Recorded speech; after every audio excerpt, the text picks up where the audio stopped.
Let's talk about values. What are the things that you hold dear? What are the things that you consider important? For me, number one, I value people. See, when it comes to business as well as life, how we relate to people is essential for our success and essential for our lives. See, the reality is we can't go anywhere or really achieve much of anything if we don't learn how to relate and value people. See, in valuing people, we learn a couple things. Number one, we learn how to value our differences. You know, the reality is everybody has a different perspective on how they view things. For instance, some people are creative thinkers and some people are analytical thinkers. See, both creative thinking as well as analytical thinking is important to your business as well as your life. Take my wife and I, for example. My wife is somebody who is very analytical in how she thinks. She's somebody who has to have her I's dotted and her T's crossed. But for me, I am very creative. I see things in pictures and I'm creative in how I do things. But see, the thing is, seeing things in different ways doesn't mean that one way is better than the other. They both need each other in order to create, in order to produce something beautiful. And one thing my wife and I have learned is that because we've learned how to appreciate our differences and how we see things, that's what actually causes us to work well together and be successful. You know, I can tend to see things from a creative perspective and just kind of go after things and think about the details later, but she has to have the details and have the I's dotted and the T's crossed. See, both are important. I can see the big vision of things, but she has to back me up and say, how can we get there from here? And see, it's important to have vision and be creative, but you can't get to there without knowing how to deal with the right here and right now. You need both creative thinkers as well as detail-oriented thinkers. See, the reality is we all have different perspectives that has been shaped by our experiences. Some of us come from different parts of the world than others and see things in an entirely different context. See, it's when we learn how to appreciate each other's differences and experiences, that's when we can learn from each other and produce something that is meaningful and produce something that can enrich all of our lives. See, just as we have to value each other's differences, we must learn how to value what each other brings to the table. See, not only do we bring different perspectives, we also bring different skill sets to the table. See, when we learn how to value the skill sets that people bring to the table, that is when we can learn how to soar with our strengths and manage our weaknesses. Let's take cooking, for example. See, both my wife and I both love to cook. But one thing I've understood is that she can cook some things better than I can cook. See, I'm more of what they call a grill master. I love to do steak, I love to do ribs, I love to do things on the grill, chicken, all that. But my wife is the master chef when it comes to her kitchen. See, when I'm on the grill, she knows to just let me do my thing because I know what I'm doing. I've developed a skill in that area. But when it comes to her in her kitchen, I know that there are certain meals that I cannot touch and she won't let me touch.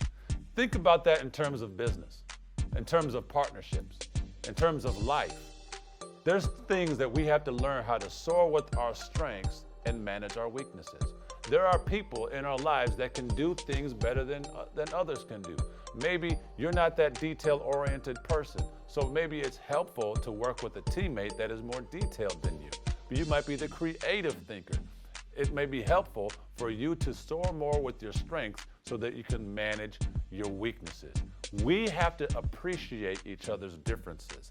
Doesn't mean that anybody's better than each other, but it's when we learn how to value that we can glean from each other, we can learn from each other, and we're gonna produce something that is valuable and that will enrich our lives.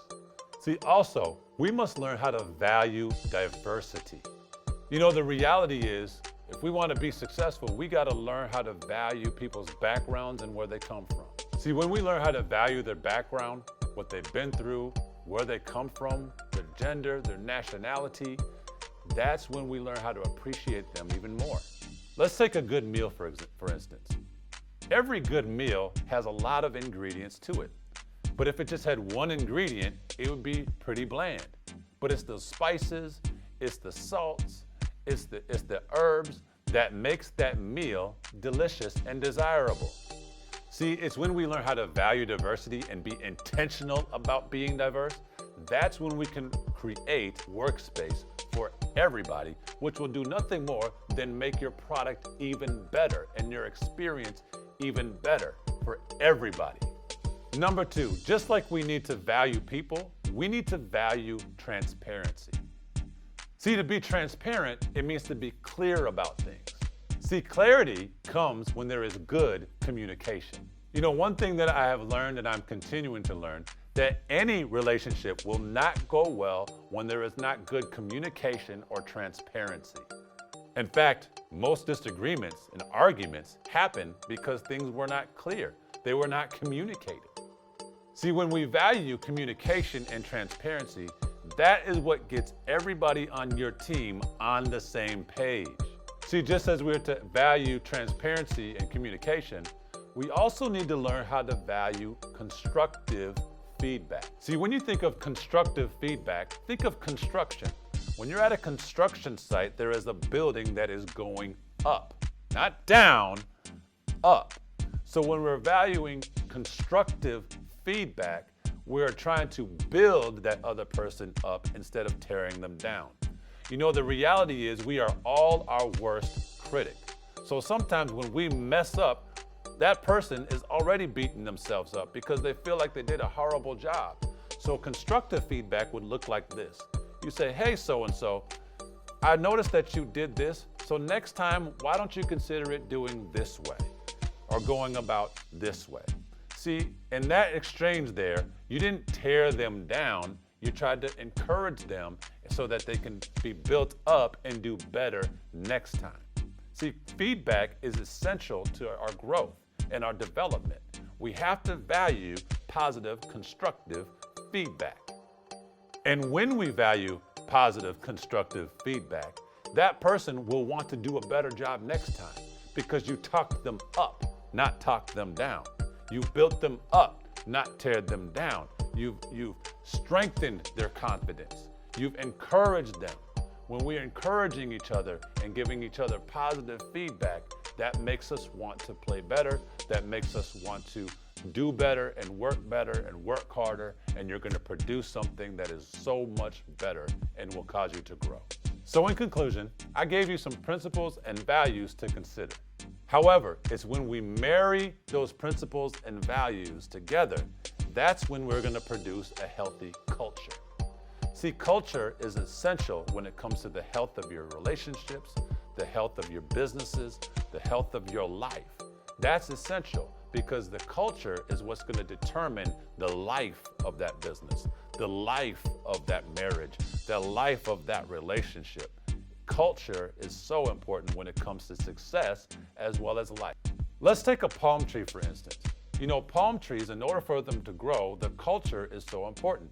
They must be in a culture that is tropical as well as a warm culture.